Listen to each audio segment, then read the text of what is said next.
지난번 이 자리에서 대선 관련해서 정영주 방심위원장에 대해서 세 가지 사례를 지적했더만은 자기는 선거방송심의위원회 관계없다고 강변이 있었습니다. 정영주 방심위원장, 방송심의위원장입니다. 방심위원장은 선거방송심의위원회, 줄여서 선방이라고 하겠습니다.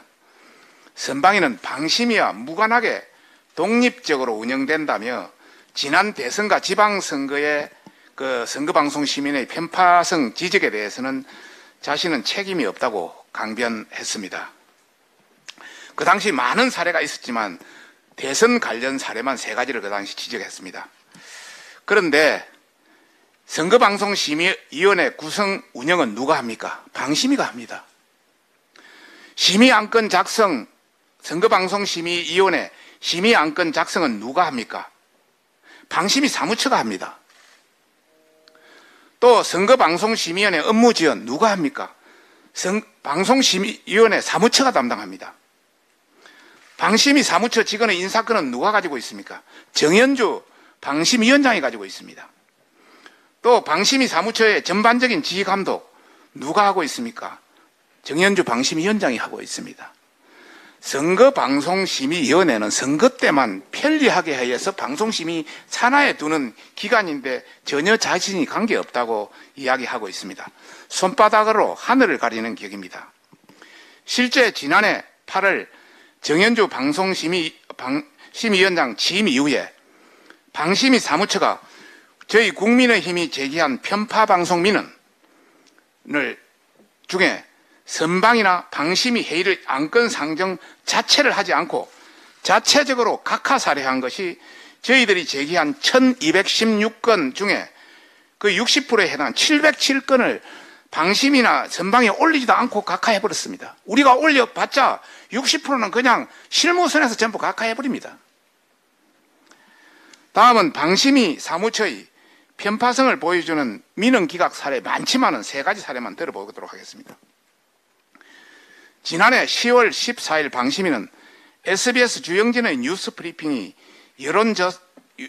여론조사 결과를 소개하며 조사 일시 등을 누락해 심의 규정을 위반했다고 권고 의결했습니다. 당시 회의에서는 야당 성향의 위원은 법정 제재 주의를 해야 된다는 의원도 있었습니다. 그런데 바로 전날인 10월 13일 방심위는 똑같이 조사 일시 등을 누락한 TBS 김어준 뉴스공장에 대해서는 기존 유사 심의 사례와 형평성 운운하며 기각해버렸습니다. 유사 심의 사례를 보면 권고 내지 주의가 마땅하다고 주장하면서 김어준 뉴스공장은 예외였습니다. 사례 두 번째입니다. 지난해 1월 TV조선 시사쇼 이것이 정치다 에서 한 패널이 주장한 겁니다. 한 패널이 민주당 쪽에서는 그동안 20대가 민주당을 지지하지 않는다는 발언이 나올 때마다 교육을 잘 받지 못했다. 지능이 좀 떨어진다는 식으로 비한 사례가 많습니다. 라고 말했습니다. 패널이 말했습니다.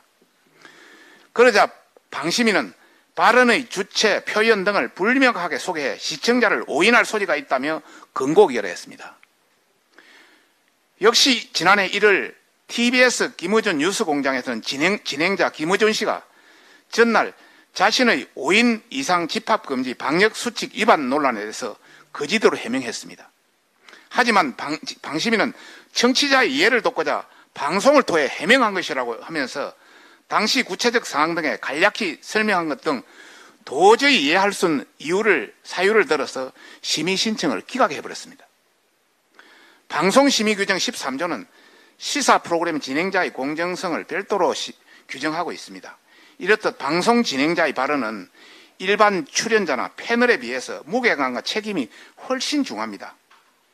방심위는 진행자 김어준 씨의 명백한 거짓말은 눈 감아주고 TV조선 일개 패널의 발언은 출처를 명확하게 밝히지 않았다며 심의 제재를 했습니다. 이는 곧 TBS와 TV조선을 대하는 방심위의 이중잣대이기도 합니다. 사례 3입니다. 지난해 1월 TBS 김어준 뉴스공장에 출연한 주진우 기자가 정경심 교수는 표창장 위조로 징역 4년이었습니다. 라고 말했습니다. 하지만 당시 정 교수는 법원에서 10개 이상의 혐의가 유죄로 인정된 사항입니다. 그런데 방심위는 비유적 의미, 의도적 혐의를 축소한 것으로 보기 어렵다며 기각해버렸습니다. 또 8월 같은 방송에서 진행자 김어준 씨가 표창장 하나로 징역 4년이라고 하자 방심위가 그제서야 심의규정 위반이라고 근거 의결을 했고, 하지만 올해 1월 김어준 씨가 방송 중에 또다시 같은 발언을 했습니다. 이번에는 아무 설명도 없이 기각했습니다. 이렇듯 표창장 하나로 징역 4년이라는 명백한 허위 발언에 대해서 방심위는 문제 없다고 했다가 문제 있다고 했다가 또 문제 없다고 하는 등 그야말로 엿장수 마음대로 심의하고 있습니다. 제대로 된 심의 기준도 없고 처리 절차도 엉망을 보여주는 대표적 3가지 사례입니다. 이렇게 편파적으로 방심위를 운영하는 방심위원장은 더 이상 방심위를 이끌 자격이 없습니다. 당장 책임을 지고 사퇴하기 바랍니다.